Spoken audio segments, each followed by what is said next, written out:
चलिएगा मेरे प्रिय विद्यार्थियों, हम सीधे चलेंगे आज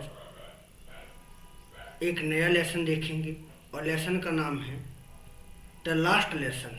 ठीक है, तो लास्ट लेसन जो है ये बड़ा ही इम्पोर्टेंट लेसन है। ठीक है, और ये परीक्षा में भी इससे कुछ ना कुछ पूछा ही जाता है। तो नोट्स है, बिल्कुल हम एक एक चीज़ देखेंगे, शॉर्ट आंसर देखेंगे, जो इम्पोर्टेंट शॉर्ट आंसर हैं उनको भी देखेंगे, जो लॉन्ग आंसर है, और लॉन्ग आंसर की एक ऐसी ट्रिक देखेंगे जिसमें एक लॉन्ग आंसर में ही आपके समस्त लॉन्ग आंसर पूरे हो जाएंगे। ठीक है, तो चलिएगा शुरू करते हैं और देखेंगे। पहला क्वेश्चन जो सबसे ज़्यादा पूछा जाता है वो यही है कि why was French in great fear. तो फ्रेंच को, जो लड़का होता है फ्रेंच, उसको भयानक डर है, बड़ा डर है। When he start for school, जब वह स्कूल के लिए रवाना होता है, स्कूल के लिए जाता है, तो उसके बहुत ज़्यादा डर होता है। तो ऐसा क्यों होता है? ठीक है, तो इसके उत्तर में आप लिख सकते हैं कि व्हेन यानी कि जब, फ्रेंच स्टार्टेड फॉर स्कूल यानी कि जब फ्रेंच स्कूल के लिए रवाना होता है। ही वॉज, देखिए ही वॉज यानी कि वह था, इन ग्रेट फियर यानी कि एक बड़े डर में, ऑफ स्कॉल्डिंग डांटने की, वाई द टीचर अध्यापक के द्वारा। तो वह अध्यापक के द्वारा डांटे जाने के बड़े ही भय में था कि ऐसा ना हो कि अध्यापक डांटे। बिकॉज क्योंकि ठीक है, क्यों डांटे? ही वॉज वेरी लेट, क्योंकि वह बहुत लेट हो गया था। दैट मॉर्निंग यानी कि उस सुबह वह बहुत लेट हो गया था। एंड और ही हैड नॉट लर्न, उसने याद नहीं किया था। हिज लेसन, अपना पाठ जो था, ऑन पार्टिसिपल यानी कि पार्टिसिपल का जो पाठ था उसने याद नहीं किया था। ठीक है, तो इसलिए उसको डर था। आप पुनः देख सकते हैं, when French started for school he was in great fear of scolding by the teacher. Because, क्योंकि, he was very late that morning, क्योंकि उस सुबह वह बहुत लेट हो गया था। And he had not learn his lesson on participle, और उसने पार्टिसिपल पर जो लेसन है उसको याद नहीं किया था। ठीक है, तो कितना सिंपल रहा। इसी तरीका से आप दूसरा भी देख सकते हैं। ठीक है, अब दूसरा क्वेश्चन जो है वो दिया गया है। दूसरा क्वेश्चन कि वाई डिड द विलेजर्स, गांव वाले, कम टू द स्कूल क्यों आए? गांव वाले स्कूल क्यों आए? Why did the villagers come to the school that day, यानी उस दिन गांव वाले विद्यालय क्यों आए? उस दिन गांव वाले विद्यालय क्यों आए? फिर आगे पूछा गया है कि why was it a surprise to the friend. ठीक है, यह फ्रेंड के लिए सरप्राइज क्यों था? ठीक है, जो गांव वाले उस दिन आए थे विद्यालय में, तो ये फ्रेंच के लिए सरप्राइज क्यों था? तो आप इसका उत्तर लिख सकते हैं। उत्तर लिखेंगे आप कैसे? The villagers came to the school, यानी कि गांव वाले विद्यालय आए, गांव वाले विद्यालय आए। दैट डे यानी उस दिन गांव वाले विद्यालय आए। बिकॉज, क्योंकि दे वर सॉरी, क्योंकि उन्हें खेद था, दुख था। दैट की they had not to gone to school more, they had not to go, कि वह अब नहीं जाएंगे, टू स्कूल मोर यानी कि अधिक स्कूल, कि अब वह ज़्यादा स्कूल नहीं जाएंगे। It was their way to thanking M Hamel for his faithful service. तो it was their way of thanking, तो धन्यवाद करने का यह उनका तरीका था। ठीक है, यह उनका धन्यवाद करने का तरीका था। किनका? एम हेमिल का। फॉर हिज फेथफुल सर्विस, अपनी एक ईमानदारी, वफादार वाली नौकरी के लिए धन्यवाद करने का एक तरीका था कि भाई हम सब इकट्ठे आए हैं। End of showing their respect, और अपना सम्मान दिखाने का तरीका था। फॉर देयर कंट्री, अपने देश के लिए, अपने देश के लिए सम्मान दिखाने का एक तरीका था। एंड लैंग्वेज, और अपने भाषा का सम्मान का भी तरीका था। सम्मान का एक तरीका था, ठीक है। इट वॉज अ सरप्राइज, यह सरप्राइज था। टू फ्रेंड, फ्रेंड के लिए, फ्रेंड के लिए यह सरप्राइज था, फ्रेंड के लिए यह सब सरप्राइज था। बिकॉज, क्योंकि the back benches of the class, क्योंकि कक्षा के जो पीछे की बेंचों पर बैठने वाले लोग थे, वर ऑलवेज एम्प्टी, ठीक है ना, वो हमेशा खाली थी, रहती थी। तो जहाँ पर जो पीछे की बेंचों पर व्यक्ति बैठे हुए थे वो हमेशा खाली रहती थी। तो यह आश्चर्य का विषय था कि आज पूरी क्लास भरी हुई है। एक बार फिर से देखेंगे। The villagers came to the school that day, उस दिन गांव वाले विद्यालय आए। बिकॉज, क्योंकि दे वर सॉरी, उन्हें खेद था, दुख था, दैट की they had not gone to the school more, किया वह स्कूल में ज़्यादा नहीं रहेंगे।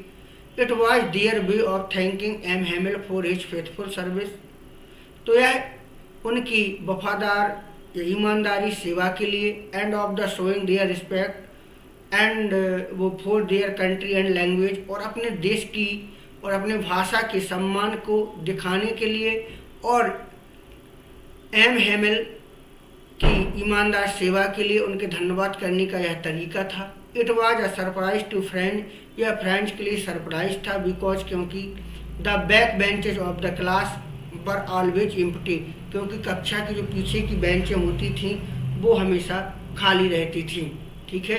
तो इसको देखा। अगला क्वेश्चन है, ये बड़ा इम्पोर्टेंट है, ठीक है, ये तो आता ही रहता है। ये वाला क्वेश्चन जो है बहुत बार पूछा गया है। इसको दो तरीका से पूछा जाता है। कैसे? What did M Hamel say about the French language, तो एम हेमिल फ्रेंच लैंग्वेज के बारे में, भाषा के बारे में क्या कहते थे या क्या कहा, इसको इस तरीका से पूछा जा सकता है। कैसे? तो what did M Hamel say about the language and it's important. M Hamel, ठीक है, एम हेमिल तो फ्रेंच लैंग्वेज और इसके महत्व के बारे में क्या बताते हैं। तो ये बड़ा इम्पोर्टेंट क्वेश्चन भी है, इसको हम अच्छे से याद करना है। देखेंगे।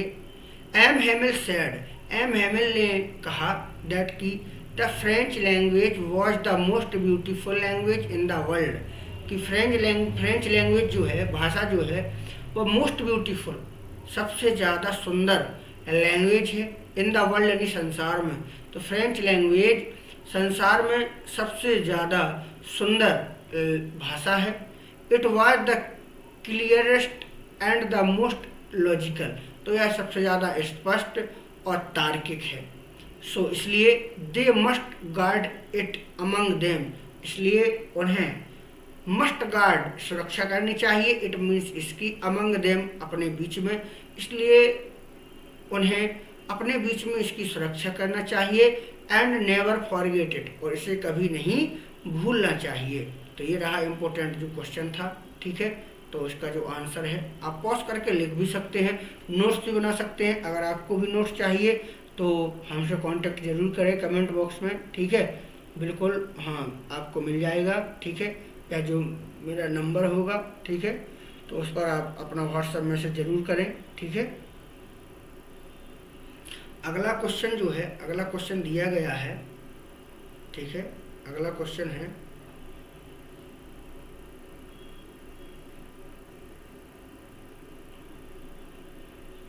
अगला क्वेश्चन देखेंगे।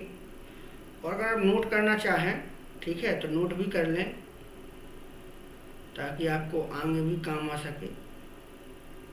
चलिएगा, ये रहा आपका क्वेश्चन। क्वेश्चन क्या था? चौथा क्वेश्चन जो है कि पूछा गया है कि व्हाई डिड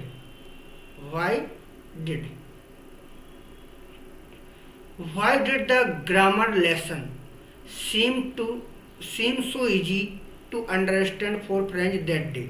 उस दिन, दैट डे का मतलब उस दिन, ठीक है, फ्रेंच को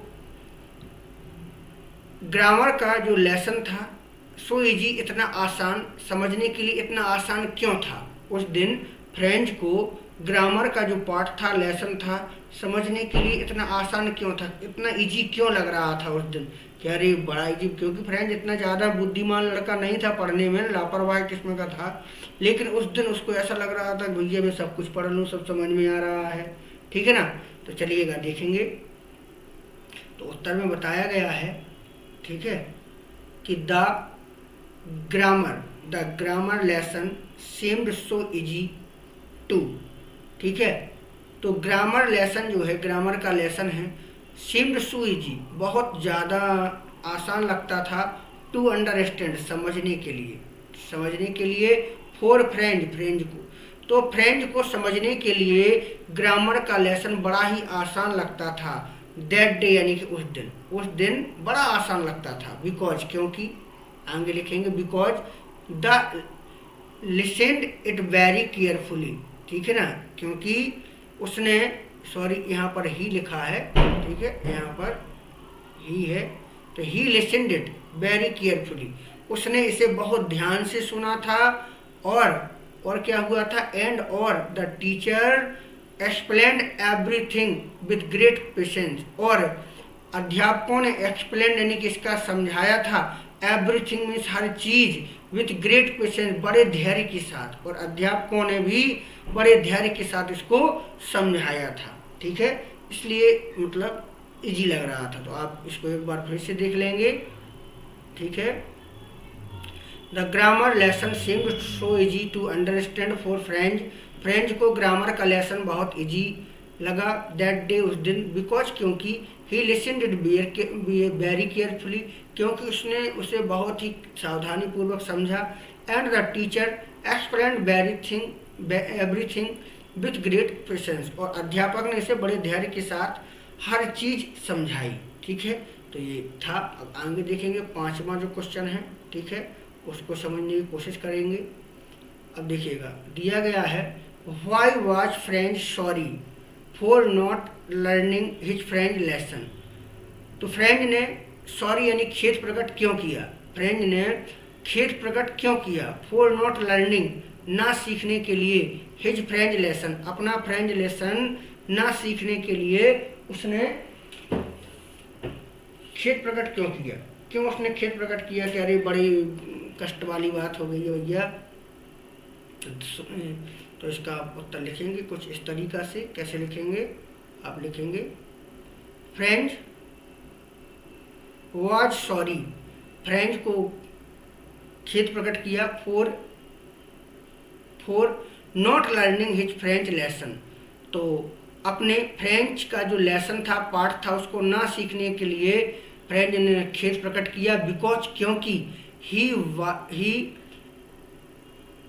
वेस्टेड हिज टाइम, क्योंकि उसने अपना जो समय था वेस्ट कर दिया था, नष्ट कर दिया था, इन सीकिंग वर्ड्स एज, यानी कि जो चिड़ियों के अंडे थे उनको खोजने में, और गोइंग स्लाइडिंग ऑन द सार, और सार पर स्लाइडिंग करने के लिए जाने में अपना पूरा समय बर्बाद कर दिया था, कि अंडे खोजता रहा और सार में मतलब स्लाइडिंग करता रहा, खिसकता रहा, उसमें समय उसने बर्बाद कर दिया था, तो उसको बड़ा कष्ट था। तो होता भी है ऐसा, ठीक है। अब पछताए होत का जब चिड़िया चुग गई खेत, पहले पढ़ा नहीं। आगे, व्हाट डिड एम हेमिल से, एम हेमिल ने क्या कहा, व्हेन, जब French reach to the school, जब फ्रेंच स्कूल पहुंचा, जब फ्रेंच स्कूल पहुंचा तो एम हेमिल ने क्या कहा। तो आप लिख सकते हैं, क्या लिखेंगे, French when French reach to the school, जब फ्रेंच स्कूल पहुंचा, M Hamel said, M Hemil ने कहा, क्या कहा, वेरी काइंडली, बड़े दयालुता से कहा, to go to his place, अपने जगह पर जाइए, क्विकली, जल्दी अपनी जगह पर जाओ, एंड सेड, और कहा, दैट की they had been beginning without him, कि वे उसके बिना ही बिगनिंग शुरू करने वाले थे, ठीक है। तो यहाँ पर एम हेमिल ने बड़ी ही दयालुता से कहा कि अपनी जगह पर जल्दी से जाइए, और उन्होंने ये भी कहा कि वे तुम उसके बिना ही शुरू करने वाले थे, क्योंकि फ्रेंच उस दिन लेट आया था, ठीक है। आगे आप इसको भी देखेंगे। What did M Hamel speak first in the class, M Hemil ने क्लास में क्या कहा, दैट डे यानी कि उस दिन, about the last lesson, last lesson के बारे में क्या कहा। तो आप लिख सकते हैं दैट डे, उस दिन, दैट डे यानी कि उस दिन, इन द क्लास, कक्षा में, M Hamel said, M Hemil ने कहा, दैट की it was the last lesson, कि यह एक अंतिम लेसन है, ही वुड गिव देम, वह उन्हें देंगे, कि वह उन्हें एक लास्ट लेसन देंगे, लास्ट सीख देंगे, कि the order had come from Berlin, कि बर्लिन से एक आदेश आ गया है, to teach only German in the school of Alsace and Lorraine. तो जर्मन से एक आदेश आ गया है, टू टीच ओनली जर्मन, कि केवल जर्मन भाषा ही सिखाई जाए, इन द स्कूल्स, विद्यालयों में, of Alsace and Lawrence, Lorraine और एल्सेस के जो विद्यालय हैं उनमें केवल जर्मन भाषा सिखाई जाए। ठीक है, तो दैट डे यानी कि उस दिन कक्षा में एम हेमिल ने कहा कि वह उन्हें अंतिम लेसन देंगे, क्योंकि जो द ऑर्डर है, जो आदेश है, बर्लिन से आ गया है कि एल्सेस और लॉरेन के जो स्कूलों में केवल जर्मनी सिखाई जाए। The new master would come, नया जो टीचर है वुड कम आएगा, द नेक्स्ट डे यानी अगले दिन, and that their last French lesson, और वह उनका अंतिम फ्रेंच लेसन होगा। ठीक है, तो उन्होंने कहा कि जो जर्मन का टीचर है वो कल से आएगा, अपनी वही जर्मनी वाली भाषा सिखाएगा। ठीक है, तो यहाँ पर जो आपके क्वेश्चन हैं वो आपके यहाँ तक हो गए हैं। अब हम देंगे क्वेश्चन नंबर 8। ठीक है, तो यहाँ दिया गया, what did French think after hearing about the last lesson. Last lesson के बारे में सुनने के बाद, लास्ट लेसन के बारे में सुनने के बाद फ्रेंच ने क्या सोचा। ठीक है, तो इसको हम देखेंगे, फ्रेंच ने क्या सोचा।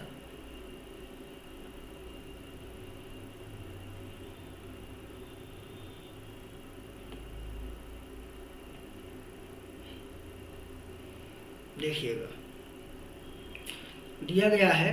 ठीक है, after hearing about the last lesson, last lesson के बारे में सुनने के बाद, आफ्टर हियरिंग मतलब सुनने के बाद, अबाउट द लास्ट लेसन अंतिम लेसन, तो अंतिम लेसन के बारे में सुनने के बाद, फ्रेंच थॉट, फ्रेंच ने सोचा, दैट की he hardly knew how to write, कि वह हार्डली बड़ी मुश्किल से, न्यू सीख पाया, जान पाया, हाउ टू राइट लिखना, कि वह बड़ी मुश्किल से लिखना सीख पाया, and now he would never learn any more, and अब ही वुड नेवर, वह कभी नहीं, लर्न सीख पाएगा, एनी मोर मीन्स और ज़्यादा, कि अब वह और ज़्यादा नहीं सीख पाएगा। बड़ी मुश्किल से बोले मैं लिखना अभी सीख पाया हूँ, A for Apple, B for ball मतलब बनाना सीख पाया हूँ, और फिर जर्मनी पढ़ने को मिल जाएगी, तो बोले अब मुश्किल है यार, भगवान जाने बोले सीख पाए या ना सीख पाए।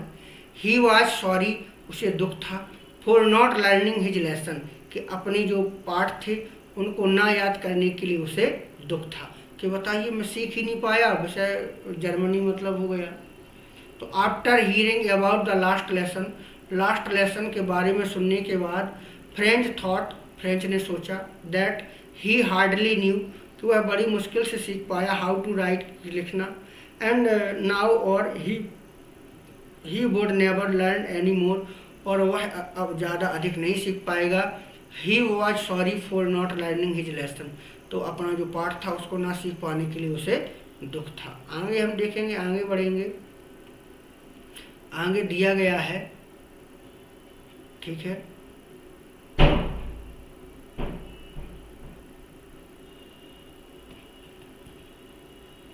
whom did M. Hamel blame for the ignorance in studies, तो स्टडी में, अध्ययन में जो इग्नोरेंस है, नकारात्मक है, उसका आरोप एम हेमिल ने किसको दिया और क्यों।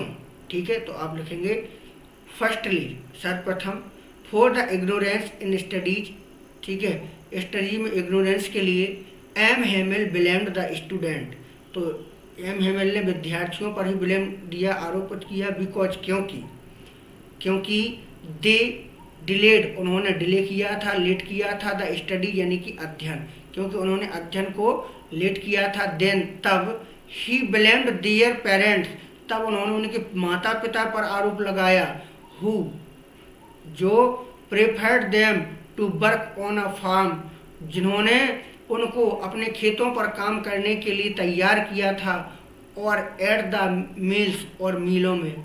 तो उन्होंने आरोप लगाया बच्चों पर कि तुमने भी स्टडी नहीं किया है, और फिर ब्लेम्ड लगाया उनके पेरेंट्स पर, जिन्होंने तो फार्म पर, खेतों पर और मिल पर काम करने के लिए उनको तैयार किया, शिक्षा के लिए तैयार नहीं किया। एंड और देन ही ब्लेम्ड, तब उसने आरोप लगाया टू हिमसेल्फ, अपने आप पर भी, फॉर गिविंग देम हॉलीडेज, ठीक है, कि छुट्टियों के दिनों में भी फॉरगिव कर देना, क्षमा कर देने के लिए, छोड़ देने के लिए भी अपने आप को भी आरोप लगाया कि मैंने क्यों तुमको छुट्टियों के समय में छोड़ दिया है। ठीक है, अब हम आगे देखेंगे, आगे दिया गया है।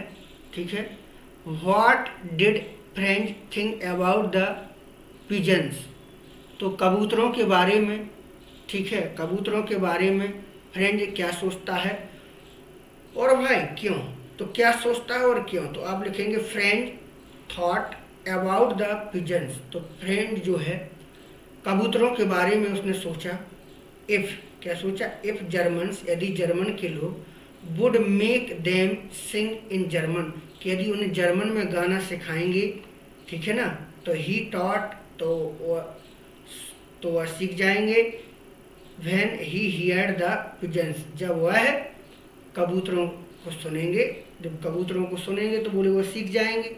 क्या सुनेंगे, cooked very low on the roof, जब वो कबूतरों को छतों पर उनका जो बोलना है, कुक्ड यानी कि सुनेंगे, तो वो सीख जाएंगे, ऐसा सोचा उसने। आगे दिया गया है, व्हाट